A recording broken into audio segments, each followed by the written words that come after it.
All right, we are live. Happy Wednesday. It's a beautiful day, and I'm so excited for my guest today. Welcome to the live Real Wellness podcast where anything can happen because we keep it real. This is a conversation where I find amazing guests who are truly inspiring, that have overcome a lot, that I totally gel with and love.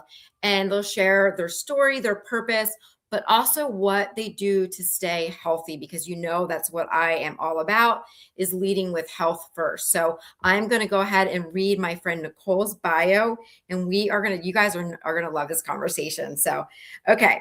So Nicole is a mindset expert, best-selling author of The Negativity Remedy, keynote speaker and founder of Kindness is Contagious. Through her own journey of overcoming breast cancer, addiction, depression, and personal adversity, she has developed practical tools to help people shift their mindset, overcome negativity, and build resilience.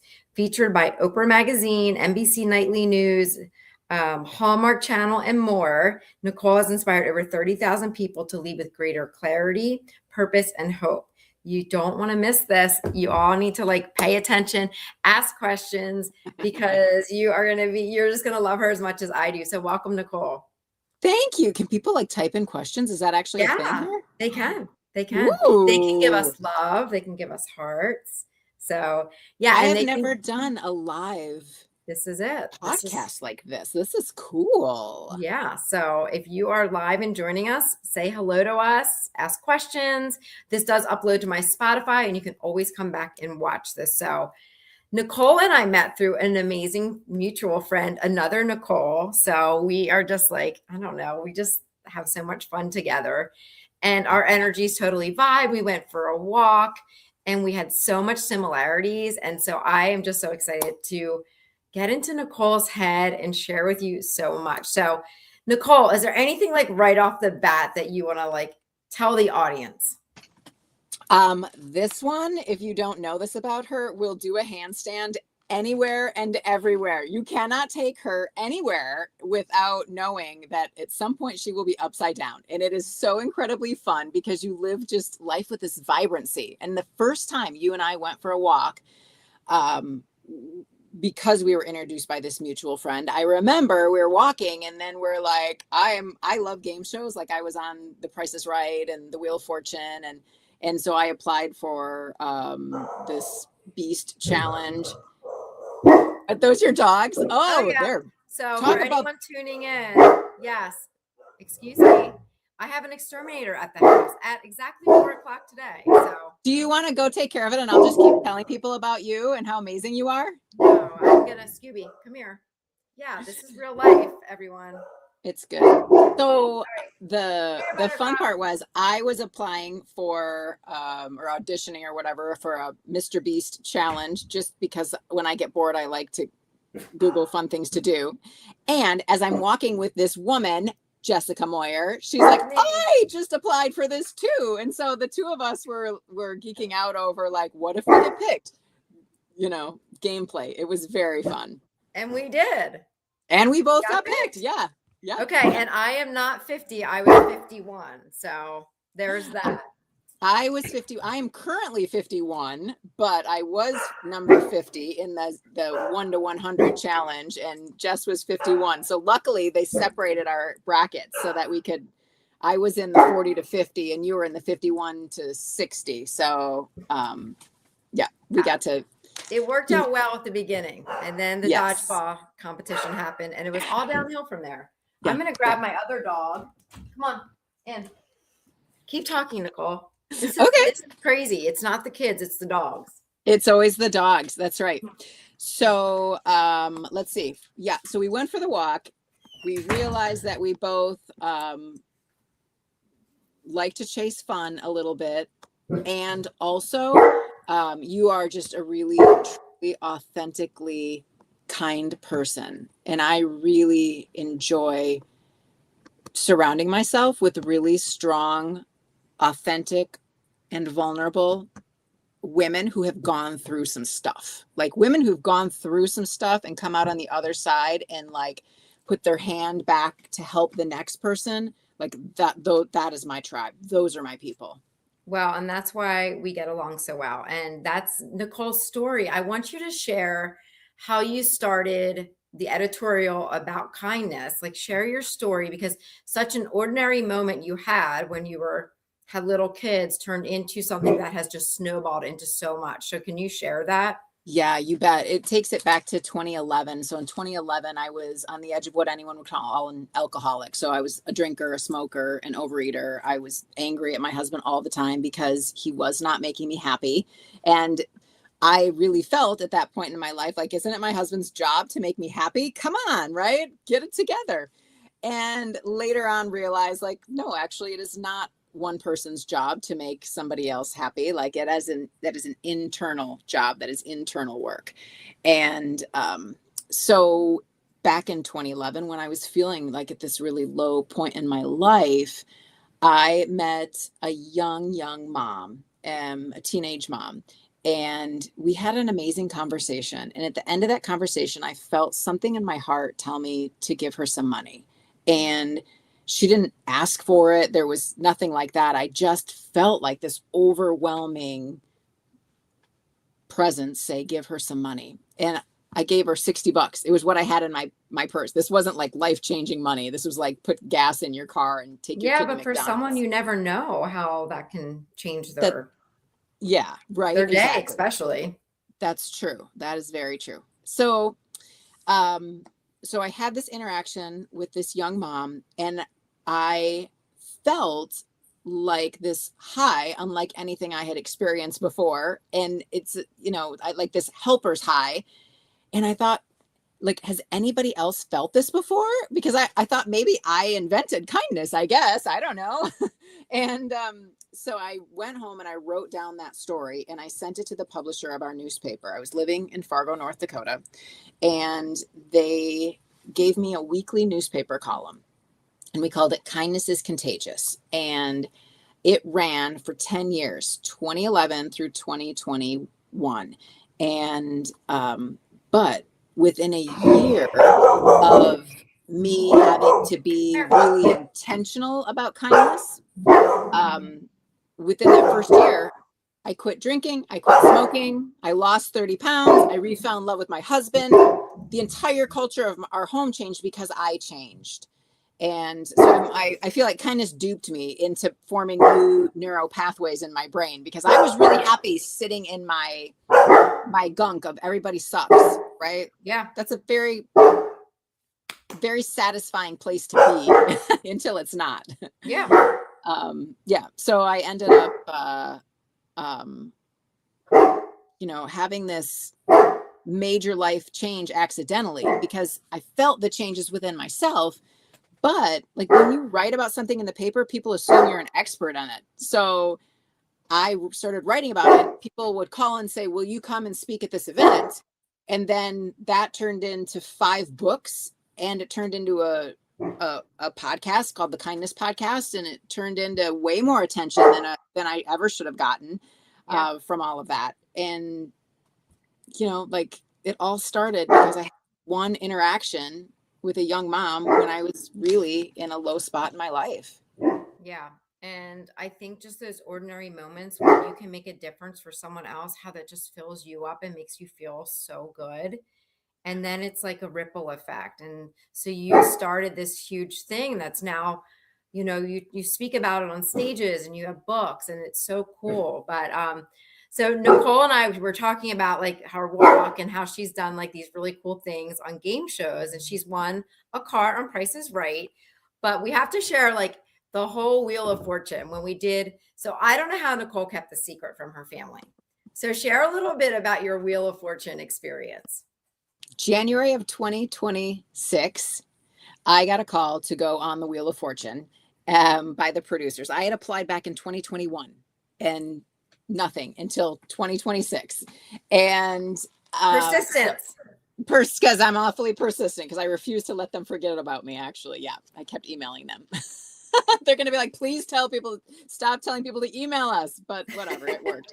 So I studied my tail off for the Wheel of Fortune. I watched way too many episodes. I played way too many video games for the Wheel of Fortune. And when I showed up there, I was like game face. I mean, if you watch the recording of the Wheel of Fortune, like I'm like, I can't even make the face. I can't even stop smiling to make the face. But I anyway, didn't even notice it though, because she did like an unveiling party. yeah, And I just think you were so focused. I was focused. And my husband said before I went, like, do you think everyone else is studying as much as you are? And I said, they should, because you only get one chance, right? That's how I looked at it. You only get one shot. Yes. So So you I were going to gave be it, prepared. yeah. I mean, I don't know if people care or not, but my preparation was I watched hundreds of shows of the Wheel of Fortune. I kept a notebook and I wrote down the theme of the puzzle and then the answer to the puzzle, so I could kind of see types of what sorts of themes that showed up within how they Yeah. pick, solutions to the games and things like that. I had a little daily calendar, Jess, and it's just like a paper calendar, like you rip off a page a day. I took it to the gym with me. I am a CrossFitter and I love it. I do CrossFit every morning. Yes. You just climbed the rope. I just climbed a rope for the first time. That was fun after a year of training. So I would take that little calendar with me into the gym and I would work out. And then as I was like, my 30-second break or whatever, I would look at it and I would try to solve the puzzle as I was working out. My goal was to make sure that my body was so exhausted while my brain continued to operate. That was the goal. Because if you're under the lights, if you're under the pressure, if your adrenaline is high, whatever you have going on when you're in a TV studio, like your brain wants to shut down. And so I had to force my brain to continue to think. And then Chat GPT and I spent a lot of time together talking about letter combinations and where th might be in the front of a word or the end of the word. And just I geeked out on it I had completely. no idea you were that prepared. But what happens when you're prepared, Nicole? Right. So I won. I won a lot. You In the main did. show, I won a $16,000 cruise. And then my math's not so good. I'm like, I don't know, I won a 16,000 and then some money. But I made it then to the bonus round of the Wheel of Fortune. And you have to choose which category you want. So I chose thing. And when I got up there and, I'm standing next to Ryan Seacrest and they unveil a few letters and I pick a few more and I sat there and I looked at it and I'm like, I got it. The solution to the final bonus round puzzle was a positive viewpoint, which people were like, did they make that for you? I'm like, no, that would be a federal offense. Like it just was a coincidence, the very Yes. best coincidence. But I won in the envelope. When Ryan opened the envelope, it was $40,000. So total cash and prizes was $70,000. And it was But your family didn't know you won that much. And that is like, I don't think I could ever keep a secret like that. oh, right. Yeah. So I had a girlfriend who was with me on the trip and she knew. And then I have a best friend who lives in Fargo, North Dakota. And I told her.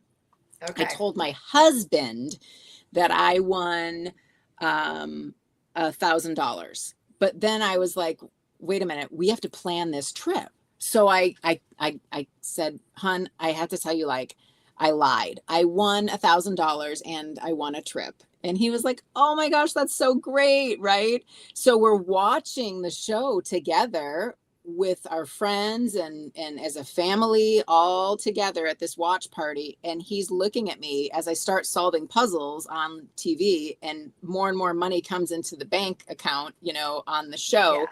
He's looking at me and he's like, at one point he looks at me and goes, how much did you win? And I'm like, just keep watching. Yep.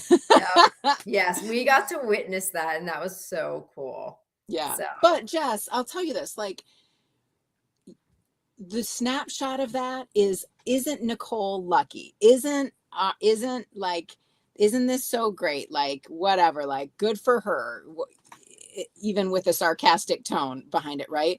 the truth of this, if you peel back the smoke and mirrors of what happened at the Wheel of Fortune, the truth is that my husband has been out of work for a very long time. I have tried to get a job for a very long time, and I could not get a full-time job. So I brought my speaking business back to life. We had to move because of my husband's job loss. We moved from South Dakota to North Carolina last year. And so when we moved here and I couldn't find a job, I thought I have to do what I love, which is speaking and teaching and workshops and helping people navigate the difficulties of life, acknowledging that hard things happen. And also we choose where we're going to put our effort, where we're going to, the real estate we're going to give to those negative thoughts. You know, we choose the internal health Yep. that we are going to walk with. Yep.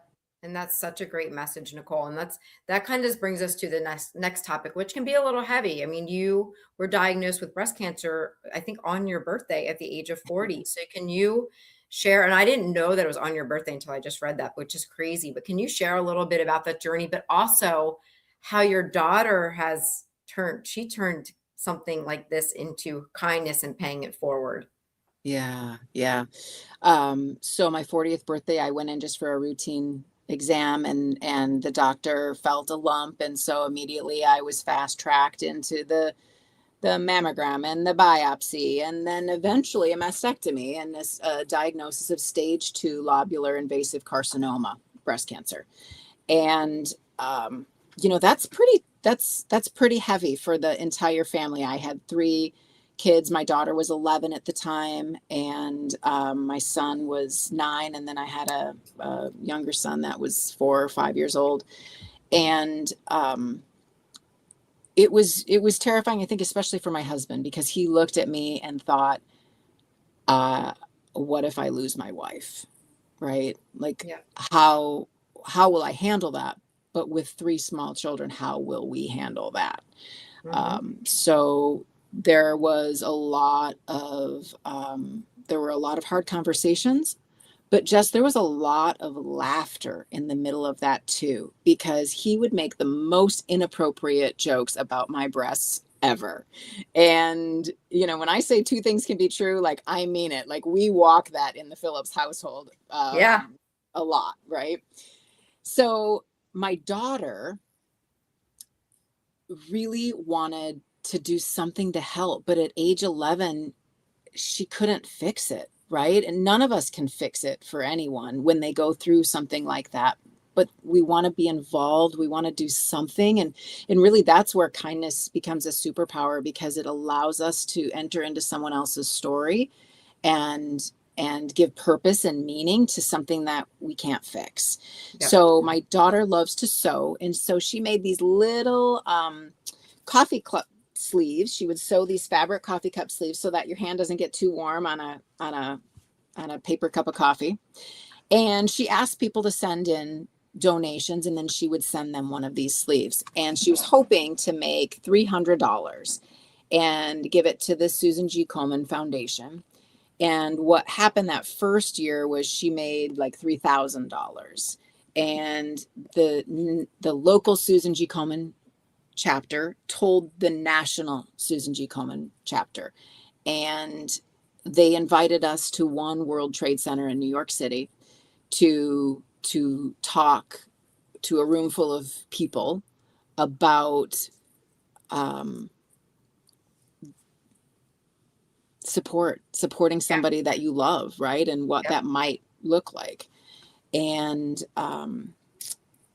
so in that room was someone who had a connection with Walmart. And so they said, we want to help you get that product into Walmart. And eventually in 2017, Jordan's coffee cup sleeves were mass produced, and they were in like 1,700 stores around the US in the month of October for Breast Cancer Awareness Month. So she ended up raising $150,000 for mobile mammogram units in rural areas where women there's a lot of poverty. There's a difficulty getting to clinics. for a variety of transportation issues and childcare issues and all kinds of stuff. So, $150,000 later, this happened, and it was so cool. But at the time, I remember people saying to me, like, have you set her up with a business model, because she's giving all the money away, and you really should be saving something for her, and because she's promoting this product and whatever. And her gut and my gut, I would ask her, and she's like, Mom, I just want to give it away. And I'm like, okay, we will do this your way. Yep. And what happened was, when it was time for her to go to college, she's 22 now. When it was time for her to go to college, she wrote an essay about creating community through something hard. And when you step out of your comfort zone and you want to love someone well, when community comes around you and helps you do that, what that really looks like and what that feels like. And she ended up with a full scholarship to go to Duke. So it paid for itself over and over again. Like, yeah, full circle. Yeah. And I think too, that goes to show, like, we lead by example. So our children see us do certain things and then they follow suit. And that's like in the health and wellness field. Like, if I'm not taking care of my body, why should my kids care? Right. And so I think for your kids to see what you are doing with all the kindness, how that was growing, it's like your daughter just kind of followed suit because she didn't know what to do for you. And as an 11-year-old, that is so impressive to do. So, and she's an amazing young woman. Yeah. So I know you're very proud of your kids. I am. And, lest you think that I lead with kindness all the time. Like, when she came to me and told me she wanted to do that, I looked at her and I said, oh, sweetheart, I have nothing left to give. Like, I can't help you. And she went to my husband and she was like, I want to do this. And he's like, okay, but like, I can't help you. I got to take care of Mom. And so the solution, I told her I would put it on Facebook, on my Facebook page. And there it went. Yeah. People just want to support. Mm-hmm. So, and I think you just touched on a good point. You recognize that you at that point, you couldn't do any more than you were doing because you were in the fight of your life. And so for those who feel like they should be doing more, but they know they need to take care of themselves, because that's what I preach.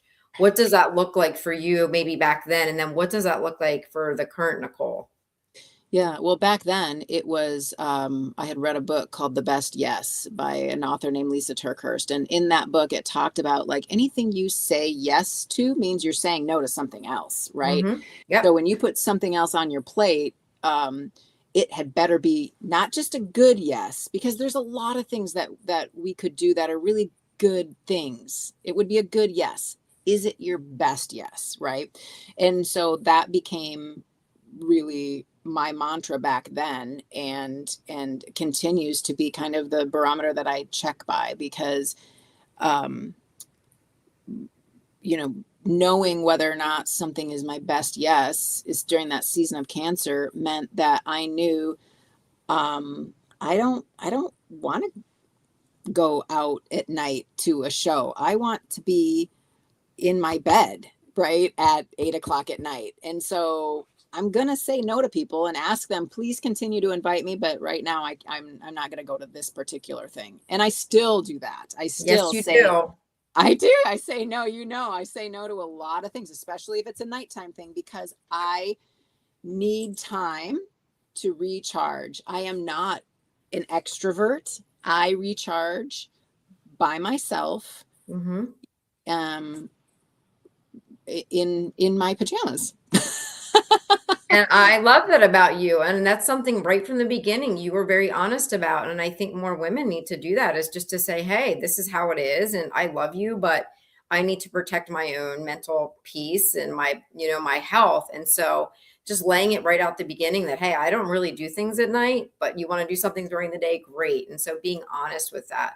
What else do you do, Nicole, for like your mental, emotional, physical, spiritual health? Because I also know, like, you are big into spirituality, and you can talk a little bit about that too. Yeah. Well, to rewind for just a half a sec, I see you do also that, Jess, with, like, you are very honest. Like, I don't really want to sit and have coffee with you. I would love to take a walk with you. Yeah. Right.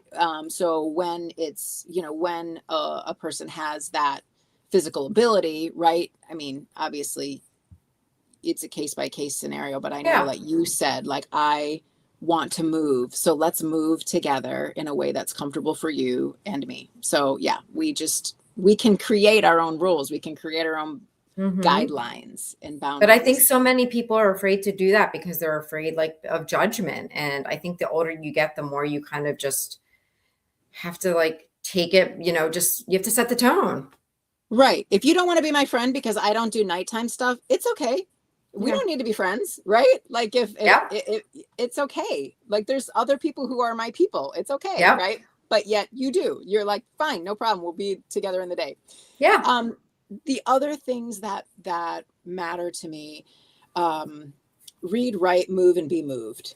So those are kind of the four staples of my day. Read means like I'll pick up something in the morning. Usually it's a little daily devotional thing, and I will read that. To write is this practice is I very easy for me to get out of. So I'm going to own that. But writing for me is to be able to process how I feel by just writing like a little, like journaling, right? Yeah. A little freestyle write. Move is my physical activity. I know my brain doesn't feel right if I don't go work out. It just doesn't. So I don't even think about whether or not I want to go work out anymore. I just put on the shoes and I go. Yep. It's part of your routine. It's part of the routine. So that's read, write, move. And then the final one is to be moved. And that's the practice of slowing down enough to savor something, to acknowledge something, to feel gratitude for something. I have roses out my front door, and I call them my ladies. And so when I walk out the front door, I'm like, ladies, I'm so glad that you bloomed today. Like, oh, or ladies, you're looking really sad. Are you too hot? Like, I don't know. Like So cute. I'm moved Yeah. by the fact that these roses are there. I didn't Yeah. plant them. I rent a townhouse. Like, we don't own this. Yeah. I don't own those rose bushes, but someone at some point planted them and I delight in them. Yeah. Oh, that's so good. I did not know that. Something else I learned today. Yep. Okay, so as like we finish up our live podcast, what words of wisdom would you leave someone who's maybe just really struggling, Nicole, with like purpose or mindset? Like, what would you say to them? Think about what you're thinking about. Think about what you're thinking about and make it an intentional practice to think about what you're thinking about so that you get out of the shower, you look at your body, and maybe your knee jerk thought is, oh, gross. Like, you look like you've gained weight, or really bloated today, aren't you? Or whatever thing you naturally might instinctually think. Catch yourself in that thought and choose whether or not that thought is serving you. Because if it is not serving you, it's taking up real estate in your brain that could be used for something else, right? And so for me, I like, you could put a note on your mirror, or maybe it's your computer that annoys you that you need to put a note there. Maybe it's the car dashboard. I don't know. But as an example, after I had my mastectomy, I would get out of the shower and I would go, oh, you're so gross. Yuck. Like, and I caught myself in the middle of that thought. And I thought, I reject this thought. I do not need to think this. This is not serving me. This is not setting me up for success today. And so I got in the practice of saying, thank you for this strong, healthy, beautiful body. That was it. Like, I just choose not to look at the mirror and say something mean about myself. I choose to sit in gratitude. But again, it's a choice. Yep. And that's the bottom line right there. Everything is a choice, and you get to flip the script.